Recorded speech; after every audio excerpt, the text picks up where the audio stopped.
we are still under accounting for overheads. Today, our focus will be on overhead absorption.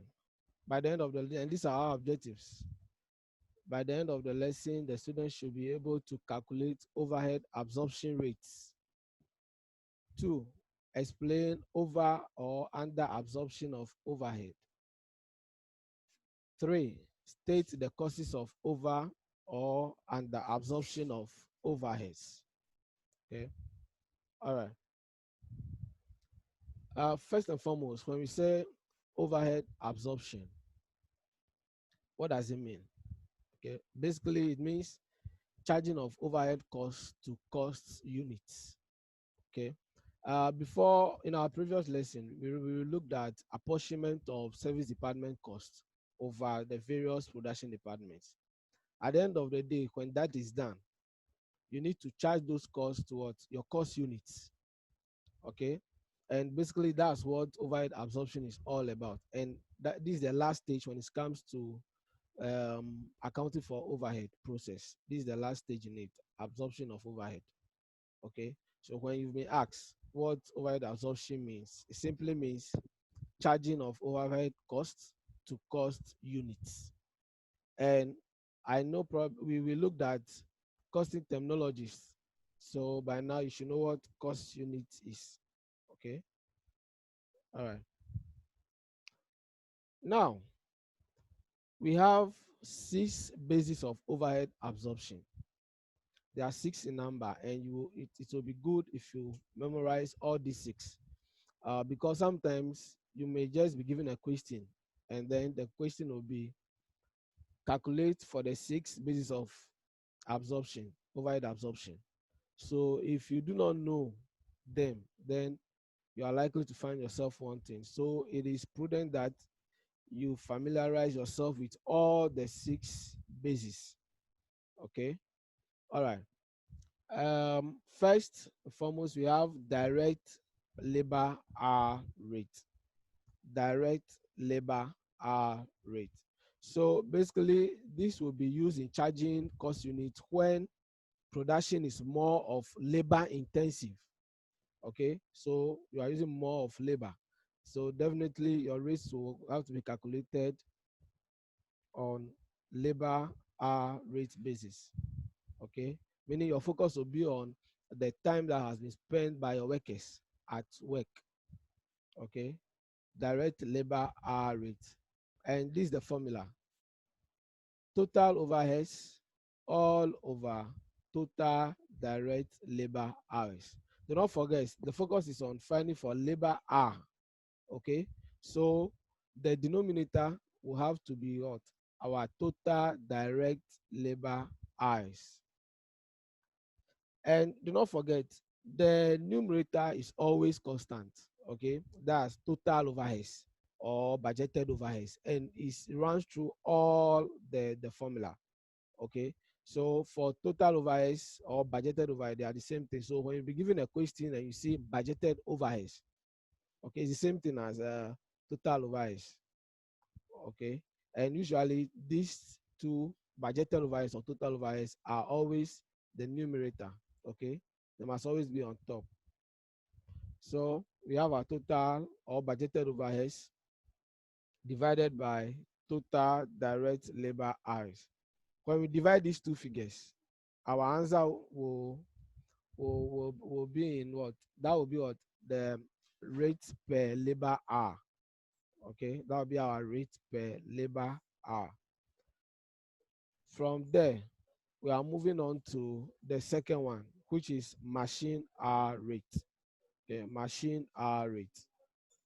And you know, rate has to do with the unit cost, okay, of something. All right. Machine hour rate. So basically, this basis is used when production is more of it has to do with more of machines. Okay, meaning the company they use more of sophisticated machines. Okay, so when they want to determine the machine hour rate, the formula is total overheads okay, or budgeted overheads all over total machine hours. All over total machine hours. As already said, the numerator is always constant. That is total overheads or budgeted overheads. Then you divide it for whichever rate. Then you divide it by whichever rate you've been asked to find. Okay, so it's just as simple as that. All right. From there, we move on to the third basis of overhead absorption, which is direct labor cost percentage rate. Direct labor cost percentage rate. So here percentage is involved. Okay, percentage is involved. So definitely after quoting your formula, you need to multiply it by 100. So the formula is total overheads all over total labor cost. Okay, because the focus there is on labor cost. So our denominator will be total labor cost multiplied by 100 because we've been asked to find the direct labor cost percentage rate, or that is what we are calculating for. Anything which is percentage is 100. Okay, so that is it. Please, I'll make room for questions, suggestions, in case there is any, before we move on to the next slide. Yeah. So if you have any question, you just unmute yourself and then ask.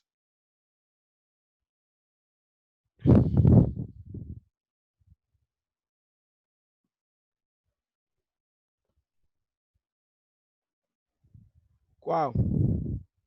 Any question? Sir, please, no. Okay. Then we are moving on to the next slide. Okay. The fourth base is direct material cost percentage rate. Direct material cost percentage rate. Okay. So as you know, the numerator will be total overhead divided by total direct material cost, because here we are trying to find the direct material cost percentage rate. So the denominator must be the direct material cost. Okay, and then this is also percentage, so you multiply it by 100. It's as simple as that. All right, the fifth one, prime cost percentage rate. Before we proceed, I'd like to find out from you, what is prime cost? What is prime cost? Yes, anybody who's ready can unmute and then give me the answer. What is prime cost? Yeah, So McCarthy. Yeah. the sum of direct the sum of direct material, direct labor, and direct expenses. All right. Thank you. So that's it. Okay. The summation of direct material, direct labor, direct expenses. That is it. A summation of direct cost.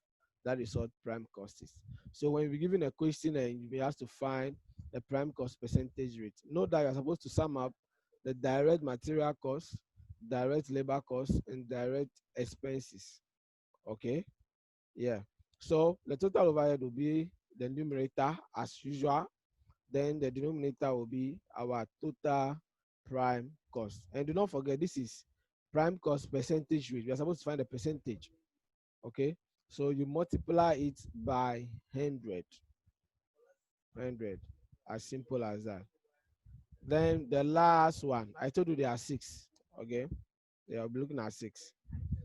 Production unit. Production unit. Or cost unit. So it can either be production unit or cost unit. Okay, and we have our, so that will be total overhead divided by unit produced. Okay, because that's what we are supposed to find. Please, any question concerning the basis of absorption and then the formula. If there's any question, you may ask now.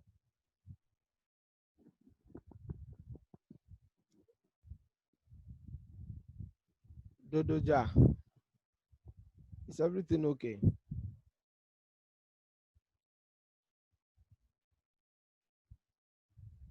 Yes, sir. All right. Okay. Let's move on. So please, you are supposed to familiarize yourself with the basis, okay? Because I told you earlier on that there may be instances where they wouldn't provide you with the basis. They'll just ask you to calculate for the 6 bases. So if you do not know them, then it's not too good. Okay. All right. So we have a sample question here. So illustration 1. Direct material cost 60,000. Direct labor cost 90,000. Factory overhead 30,000. Additional information. Direct labor hours 1,500 hours. Machine hours 3,000 hours. Units to be produced 1,000 units. We are required to calculate the 6 overhead absorption rates. We are supposed to calculate the 6 overhead absorption rate. So now, this is a question before us. What's the first thing that ought to be done?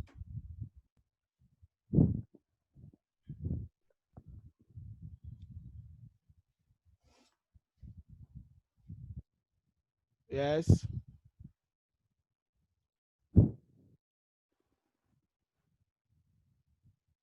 What's the first thing that ought to be done?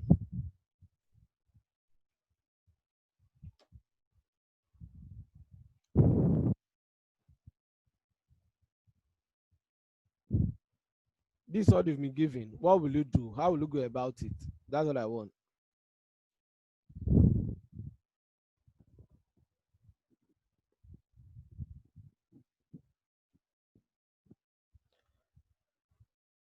Okay.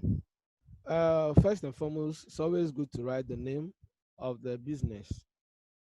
But you realize that from the question, no name has been given. Okay. So the next thing is for you to move on with the calculation. So this is how it ought to look like. So first and foremost, we are starting our calculation with the first base, which is direct labor hour rate. Direct labor hour rate. So now we know the formula has to be what? Total overheads over labor cost. So from this question, what is our total overhead? What is our total overhead?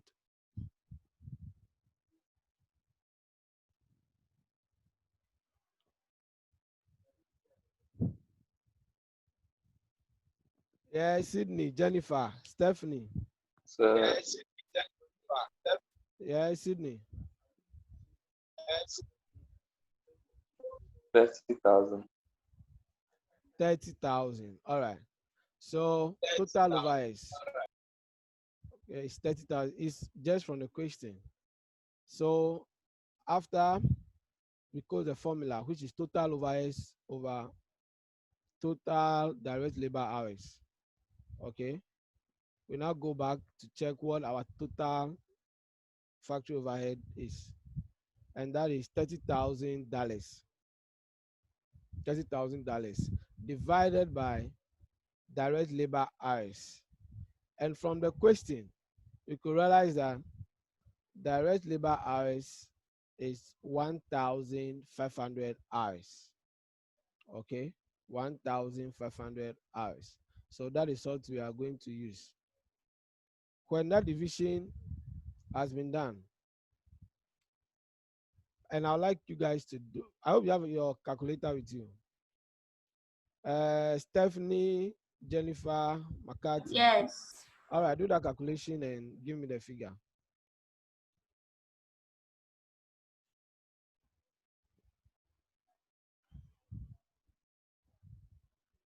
$20. Pardon? McCarthy, $20. All right, so that is $20 per direct labor hour. Okay, meaning for every direct labor hour, okay, that have been incurred by a worker, it costs $20. Don't forget we are calculating rate. That's the unit cost. Okay, so it's going to be $20 per direct labor hour. Okay, it's good you add it.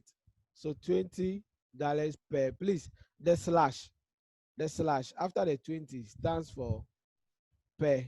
Okay, you can also write it in full. That's PR, per direct labor hour. Okay, you can also do it that way. So that is that for our first calculation. Please, any question on that?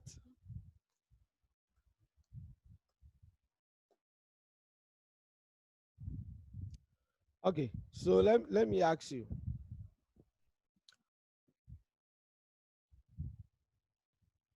From the solution, we realize that an hour, okay, that's direct labor hour, costs $20. So now, if someone spent 1,500 hours at work, what will be the total amount of money that will be paid to the worker?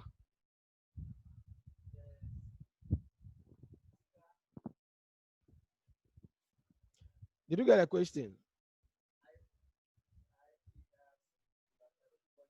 Yes. Okay. Yes, who is ready to speak?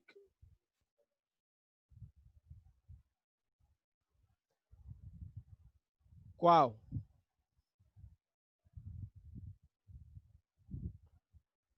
Wow. What will be the total amount of money that will be paid to the worker? The rate per labor is $20. Okay. Now, the worker spent 1,500 hours at work. What will be the total amount of money that will be paid to the worker?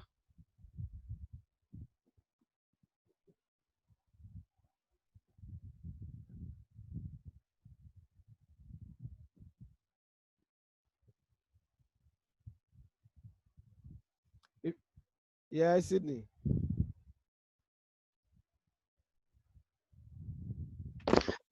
$30,000. As simple as that. 30,000. Stephanie, did you understand how he got the 30,000? So I don't understand. All right. So now we are saying that the unit cost, okay, the unit cost in terms of labor hours spent at the workplace is $20. Okay, meaning when someone works for an hour, that person will be paid $20. Now, the person spent 1,500 hours on the job. How much will be paid to him? So what you need to do is just to multiply the unit cost or the rate, which is $20, by the total hours that has been spent by the worker at the job, on the job. So that will be 20 times 1,500, and that will give you 30,000.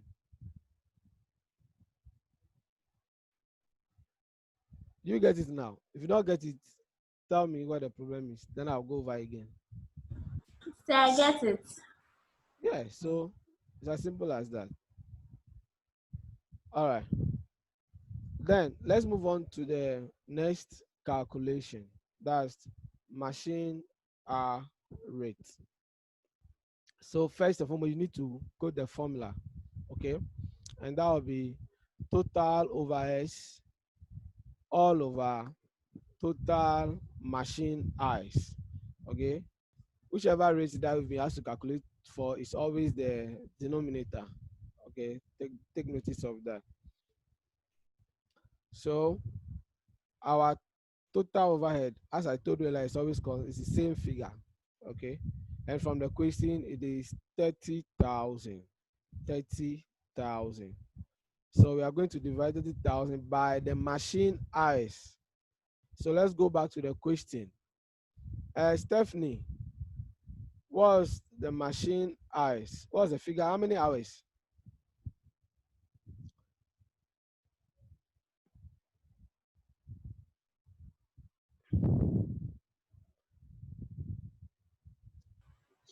Say 3,000. It's 3,000.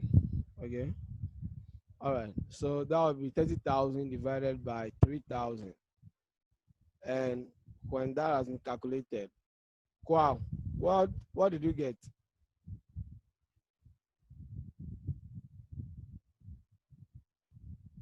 $30,000 divided by So I 3,000. got $10. All right. So that will be $10 per. So I got $10. All right. Okay. So that will be $10 per machine hour. Okay. Meaning that for every hour that the machine works, it costs $10. Okay. So now, when the machine works, okay, for every hour that the machine works, it costs us $10. Now, when the machine has been in operation for 3,000 hours, what will be the cost? Dodoja and Jennifer, this question goes to you. For every hour that the machine works, it costs us $10. Now, at the end of the year or at the end of the production period, we realize that the machine we use the machine for 3,000 hours. What will be the total cost?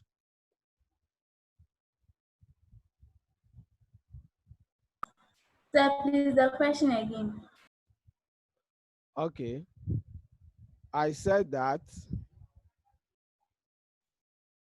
for every hour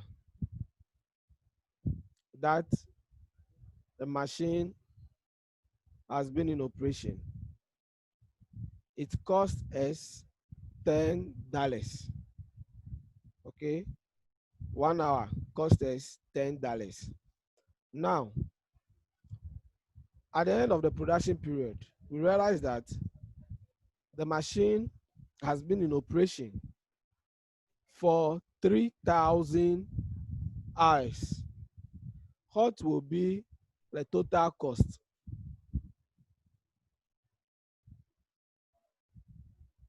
$1 equals to $10. 3 hours, 3,000 hours now will be how much?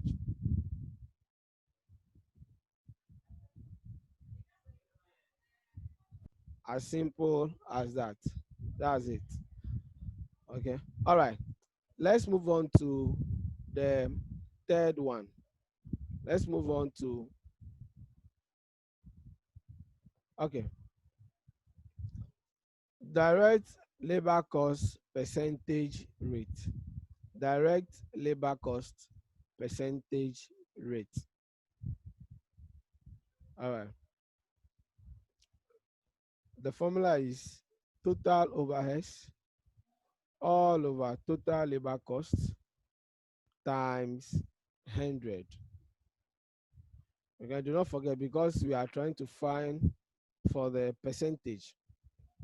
That is why it ought to be multiplied by 100. So now, total overheads is 30,000. Then we need to find the total labor cost. This is the question. From the question, our direct labor cost, yeah, is 90,000. So let's go back to the solution. And this is 90,000. Stephanie, do the calculation for us.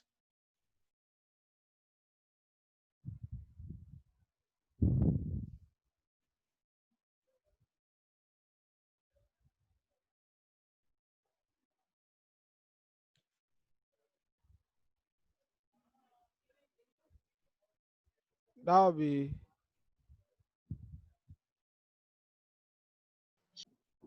okay. So when that is done, you are getting 33%. So please, you must add the percentage. Okay, it's necessary you add it. So don't just write 33. No. Okay, they want the percentage rate. So your answer must be in percentage. Okay, so that will be 33% of direct labor cost. Any question? Sydney, is everything okay? Yes. Yeah, so it's 33% of, okay, from after this subheading, we'll be moving on to the application. Okay, so when we get to application of these rates, that is where we'll have to find 33% of direct labor cost. Okay, and yes, but usually what happens is you'll be required to find out the rates first, then you can then apply these rates. Okay, so now we are just trying to find the various rates. So that is it. Let's move on to the next slide. Do not forget, the question asks us to calculate for the 6 basis of overhead absorption. We are done with 3. We have 3 more to go. So here we have direct material cost percentage rate. Direct material cost percentage rate. Please do that for me and give me the solution. Direct material cost percentage rate. This is the question. Direct material cost percentage rate. Material cost. Okay, so when you get to the application, you're going to find 50% of direct material cost. Okay, from there, let's move on to the fifth one. The fifth one, which is prime cost percentage rate. Our numerator, as you know, okay, is $30,000. Then the denominator, which has to be total prime cost, is 150,000. Dodoja, how did we get the 150,000? 60,000 and then 90,000. Okay, we already know that prime cost is the summation of direct costs. Here, they've given us direct material costs 60,000, direct labor costs 90,000. These are the only direct costs here. So we sum these two up, and that will give us 150,000. Okay, so that's how come we've arrived at 150,000. Okay, all right.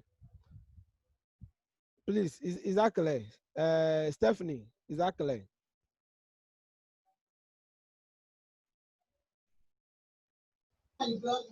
Yes, sir. All right, okay.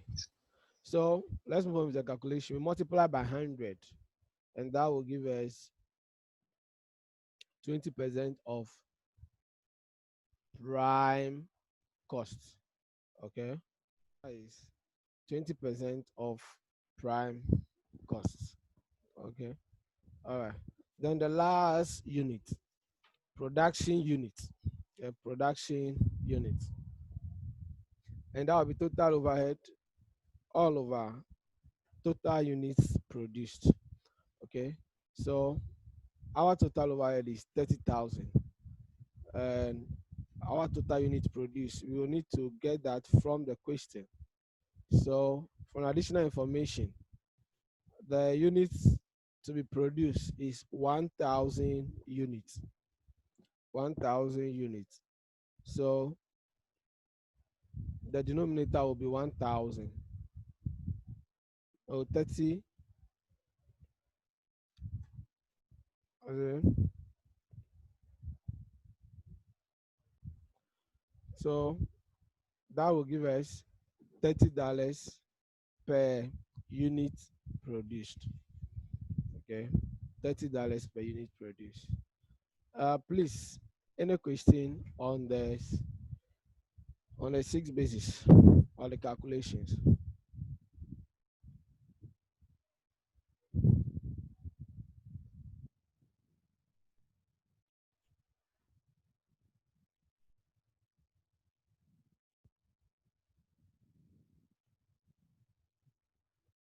So the basis again are direct labor hour rate, machine hour rate. Okay, so there are 2 hour rates here, machine and labor. Okay, then from there move on to the percentage rates.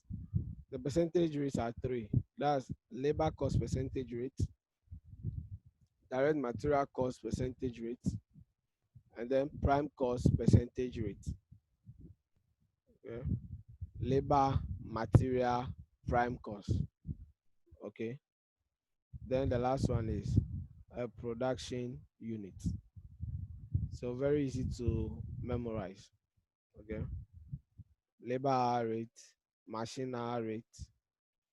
Then we move on to the percentages.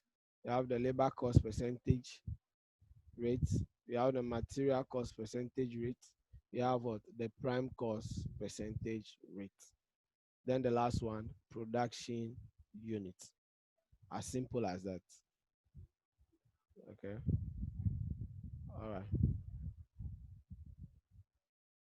In the absence of any question, I'd like us to move on. Okay. To the next one. Now,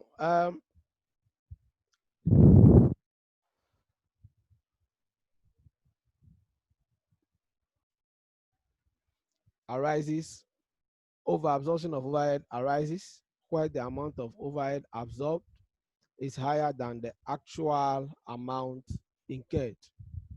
Okay, that's what we mean by over absorption of overhead. So let's say you've absorbed a figure of, let's say, 3,000.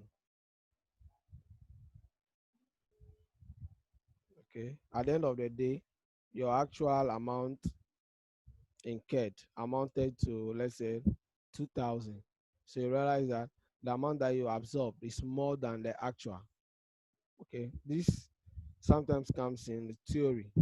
You'll write it and ask you to explain. Okay, so that's it. Where the amount of overhead absorbed is higher than actual amount incurred. Okay, as simple as that. That's what over absorption of overhead is. Then the second one, under. Okay, and the absorption of overhead arises where the amount of overhead charged to production is less than the actual amount incurred. You may either be right or wrong. Okay, so when it happens that your estimation is faulty, then you might either be having an over absorption or under absorption of overhead. Okay, it's just like sometimes how you probably want to buy something at the market and you don't know the actual price, but you are like, oh, I think it may be it will not be, I think it will not be more than 50 Ghana cedis. That's an estimate. Okay. You go to the market only to realize that it costs 60 Ghana cedis. Okay. When that happens, do you overestimate or you underestimate? I'll repeat the example again. I said you want to buy, let's say, the wristwatch. Okay. And then per your estimation, the cost will be the maximum cost will be 50 Ghana cedis. You go to the market only to realize that it costs 60 Ghana cedis. By your estimation is okay, maximum price will be 50 Ghana cedis. But at the end of the day, okay, when you went to the market, you realize that even the minimum amount is 60 Ghana cedis. Is that over estimation or underestimation? Yeah, Sydney. Underestimation. All right, as simple as that. That is it. Okay, yeah.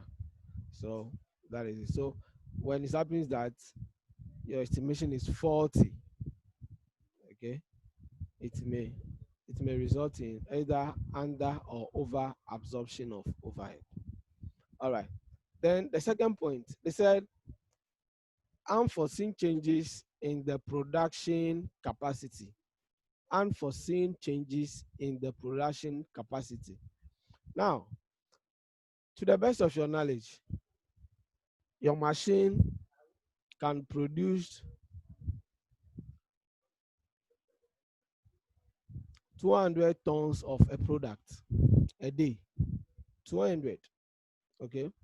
That's what you know, or that's what the capacity of the machine is. Okay. There's a particular day that you went to work, and you know, probably maybe due to a little bit of fault with one of the machines, you are not able to produce up to 200 tons. You realize that at the end of the day, you are going to have an under absorption. Okay. The amount that you've charged to production or your expectation is going to be less than the actual amount. Okay, because you are working with machines, and once you are working with machines, you know, science tells us that no machine is 100% efficient. Anything at all can happen. You get it? So when it happens that unforeseen circumstances sets in, then it may either result in over absorption of overhead or under absorption of overhead. Okay. All right. I'll pause here and then make room for questions before we move on to the next point. All right. I would like to say thank you for your attention. And then if there are any questions, you may ask now before we close.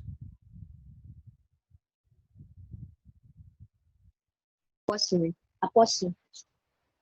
And how to solve for them. Okay. All right. I wouldn't like you to say everything. So let's move on to the next person. Jennifer, also share with us what you've learned today. So I learned about the basis of absorption All right. And together with their formulas. pardon me, you learn about what? Basis of what? Absorption. Absorption. Absorption. Yeah, so you've corrected yourself now. Basis of overhead Yes. absorption.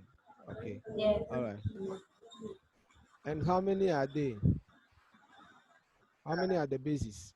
Said they are 6 in number. All right. Okay. Sydney. Said 6. Okay. Thank you. Yeah, Sydney. Also tell us what learned today. So I learned about the over and under absorption and their causes. Okay. And their causes. All right. Um, thank you for your attention.